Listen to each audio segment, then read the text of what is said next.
Hi, happy Wednesday. I hope you're having a wonderful day. It's sunny here.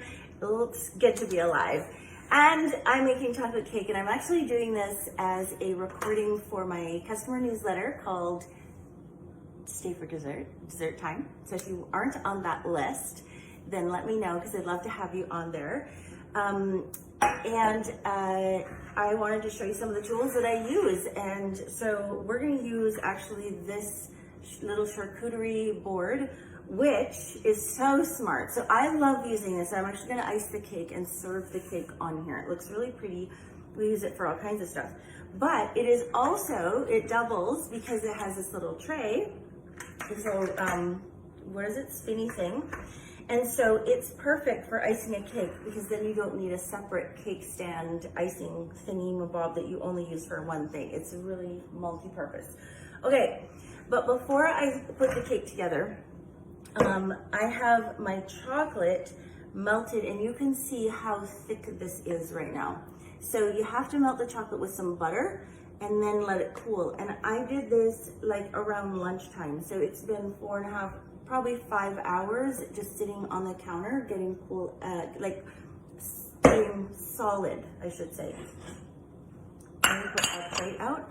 And so to this, I'm gonna add icing sugar, a little bit of salt, some vanilla, and then we're gonna whip it. Oh, I forgot my thing over here. So hi, how are you? When you find me, say hi in the comments so we can visit. Okay, I don't measure my icing sugar super accurately, honestly. But I need 2 cups. I need some vanilla, and in my opinion, I need a pinch of salt because salt stops it from tasting super, I'm gonna do 2 pinches, super sweet, because the icing sugar can really make it kind of mess with it, and we're gonna see how it goes. All right, so I'm gonna start, I'm not quite sure which beaters to use. I'm gonna start with these ones because they're really open and it will let me start incorporating it, and we'll see if I need the whisk. I don't know if I do. Okay. Let's see. Oh, hold on. Oh my word. Is it out? My thing is not gonna work. Oh, this is terrible. Come on, work for me. What am I doing wrong? I don't know if I have it all the way in. It did make this to me, and it's giving me a message. I'm gonna have to call this in and see if I'm doing something wrong. Okay, this is where we start to sweat. Come on! Okay, is it loose? It feels like it's loose. Okay. It's not, I don't know. What? No. My machine is faulty. Come on. I should stop this and start again. That maybe makes sense, eh? Okay, put this in. Is it in properly? It's got all these little bits. Okay, working just fine now. I must have had, maybe some cream in there. Okay, so you can see that this is not, it's still grainy. There's no like icing at all yet. I will have to put some cream in, and I probably should measure so I can tell other people how much to put in.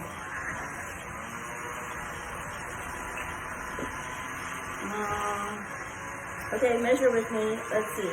1 tablespoon to 3 tablespoons. I hope I didn't overdo it.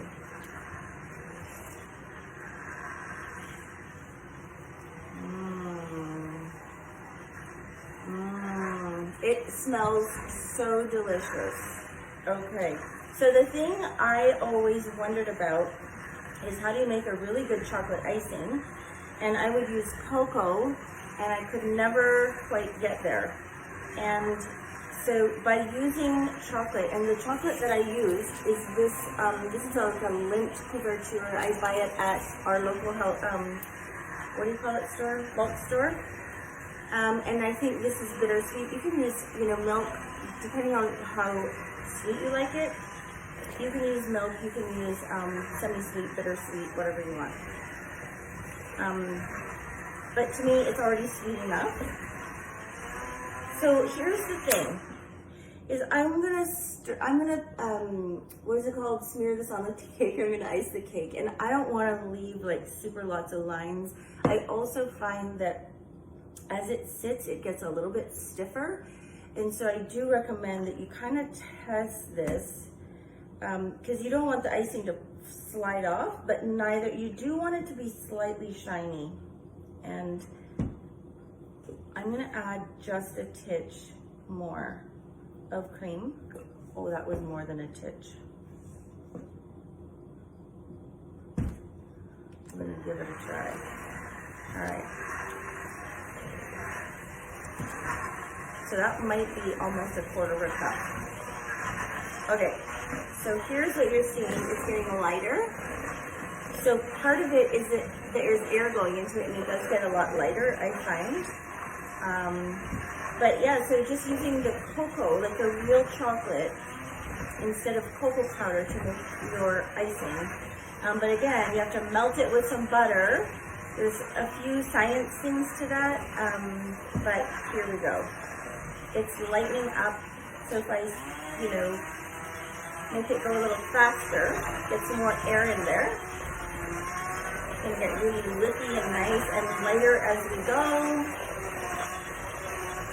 It's also gonna make more volume of it, so it feels like there's more icing. It's just a little bit fluffier.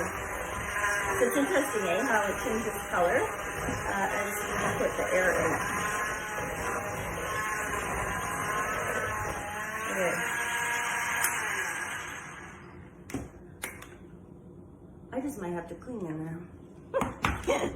Okay, so this is the color I started with, and this is the color after I put the icing sugar and then also beat some air into it. So I'm gonna take a little bit of this off and then stir it all in, and then we're gonna ice the cake, and I'll show you what I do. This is such a good cake. It's so easy, and if you're not confident with a cake, I highly recommend this because you don't have to deal with softened butter. And there's some, it's just so much easier. Okay. All right, here we go. So you can see how nice and light and fluffy that is right now. And it's got that lovely dark chocolate, but it's beaten. It's nice and airy. Okay, I'm gonna set this aside and we're gonna fold this on here.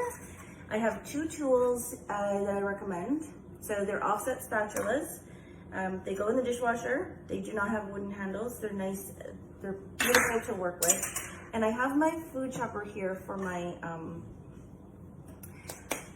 walnuts. Okay, so here's the first layer. And you can see how nice and flat these are. So the thing about this is you have to just kind of do it. That is pretty centered. So I'm looking to center it on here. And then I'm gonna pull the parchment off. And now I have all these nice crisp edges. So what we're gonna do is we're gonna take approximately half the icing and we will, I'm gonna use the big one. You can use whichever size. Here's the thing. You want the tool to not, just to be oversized a bit so that it's just a little easier to work with. And you can see that I can just spin my board. And so I'm not a cake decorator, honestly. So if I can learn to do this, so can anyone.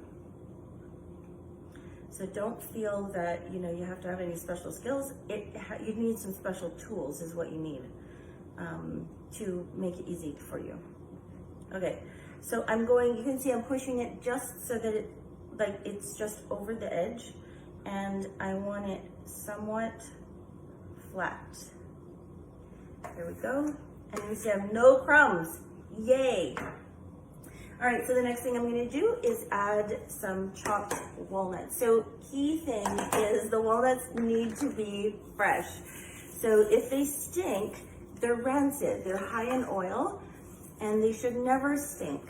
They're quite mild actually, but when you toast them, so I toasted them in the air fryer basket.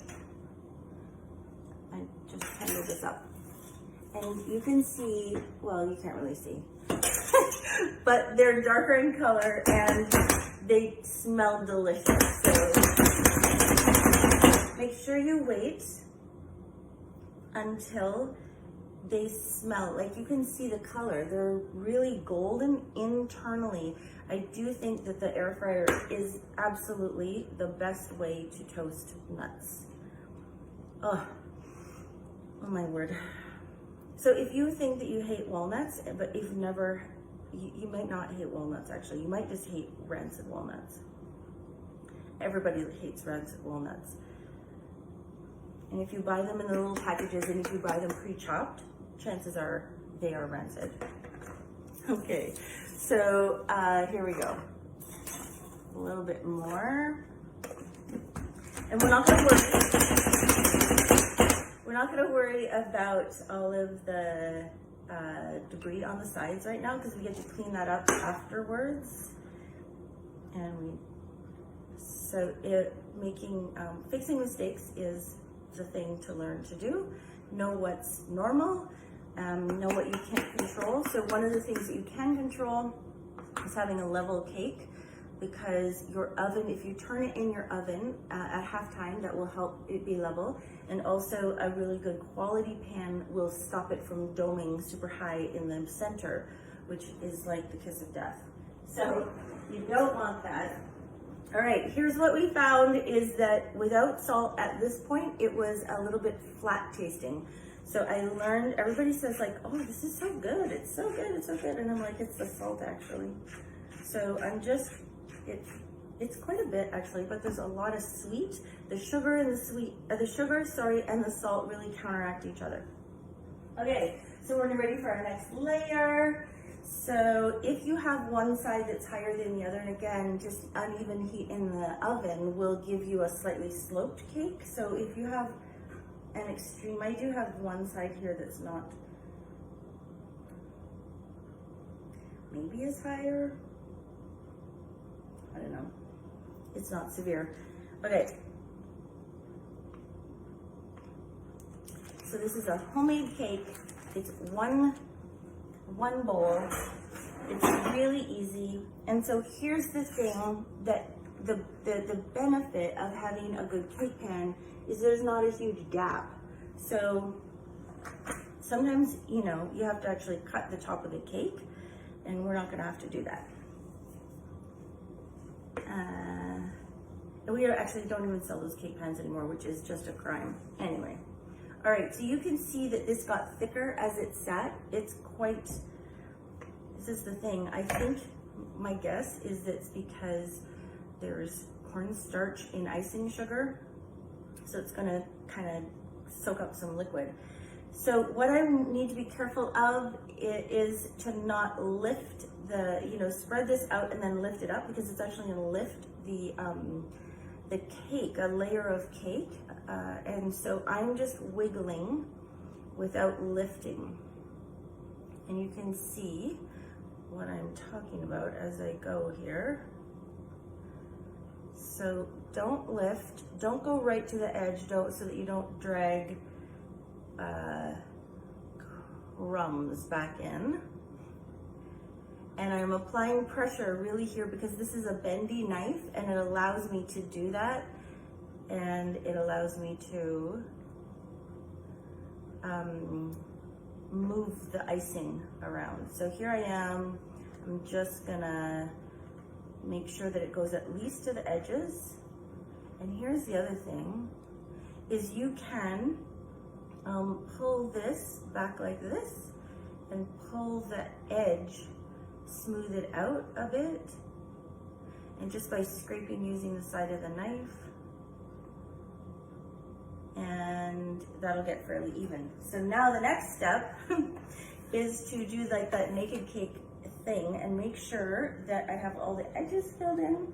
So I'm gonna go along here and push any of this stuff and make sure that it is flat before I apply any additional icing and fill in any little gaps. So I see a couple gaps right here.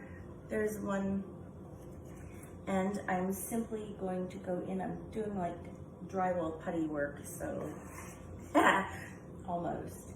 And so I don't put a second layer on, because we find that people scrape off the icing that's on the side, like there's just too much icing, and so why waste it? Save your icing for a batch of cupcakes, or you know, just whatever. But it is really delicious icing, I have to say. And it's all about the quality of chocolate, so you know, it's only 100 grams, so it's not a lot, and it's so good. You will never want to buy cake again. You really won't. Okay. So I don't know if you can see what I'm doing on the sides. Hopefully you can. I know I'm working a little bit at the back, so I'm almost done my icing, but I'm almost done as well. So here we go. Okay, so all my gaps are filled in. So now just to finish the edge. So here I go. This is where you want a long offset spatula. And I'm just gonna stand it up, and you can see it's at a little bit of an angle. And I'm just going to smoosh the side, and then we'll see how well I did. So we're just looking for consistency this time, and not necessarily perfection. And then I'm gonna pull that off. And then I'm gonna pull this in, these little edges,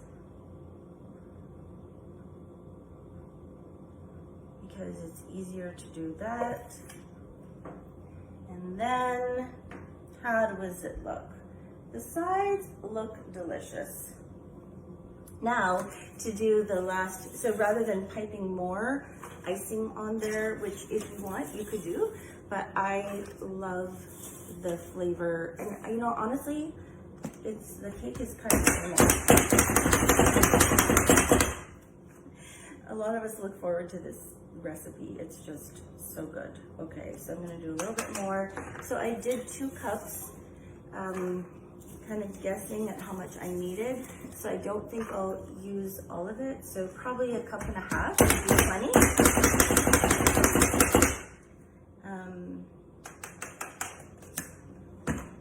I don't know if you can tell just how toasted these are, but they smell delicious. Yeah, so I'm pushing it right to the edge. I really don't want to lose it all off the sides. So I'm kind of just using my finger as a little railing. And then once I get it kind of all dispersed, I'm gonna press it down a little bit. We're gonna salt it and finish the edge. Show you that little tip.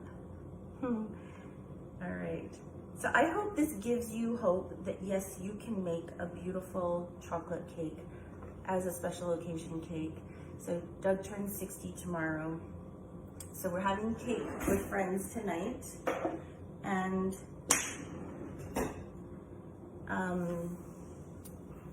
yeah, chocolate cake is where it's at, right? Yeah, so as long as your counter is clean. So here's what I'm gonna do. I'm gonna use this little brush, and I'm gonna collect all of the debris, because it can go back on top. But this little step can stop you from fussing about the perfection of your cake, because it cleans up, it looks pretty, you don't have to get your fingers in there, and it can just wash up as well. So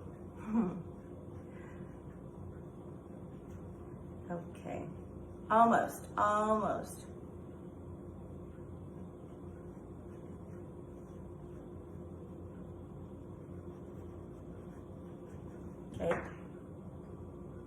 Where's my salt? Here's my salt. Okay. We want this to be, I'm gonna press this in a little bit just so that some of it gets in contact with the icing and so it stays in place. And this little secret, that, my friends, is the secret. All right, so there's the cake all ready to serve, except I'm gonna pull this bottom part off, and now it doesn't look, oops, I missed some over there. It doesn't look like a utility piece. It looks now like a really pretty serving piece, doesn't it? If you did get icing or anything on here, just dampen a paper towel and just give it a little polish, and that is how you do it. Okay, so does it look delicious? Happy birthday, Doug. You can hardly tell that he's 60, can you? All right, have a great day. I am going to eat cake tonight. And tonight, we're having steak dinner, the two of us, on Friday night, and I'm gonna make it sous vide. So I have them already in the fridge, salted. I bought them on Monday, and they've been sitting in there aging with salt, and they're going to be divine. So we'll sous vide to medium rare, and then just brown the outside and let them rest, and they will be perfection for a fraction of the price of going up. So there you go. All right, have a great day, rest of the day. See you soon. Oh, and the recipe is gonna be in It's Time for Dessert, as well as this video is gonna be attached so that everybody can watch it there. And if you're not on that list and you wanna be, please let me know. Love to have you. Okay, bye.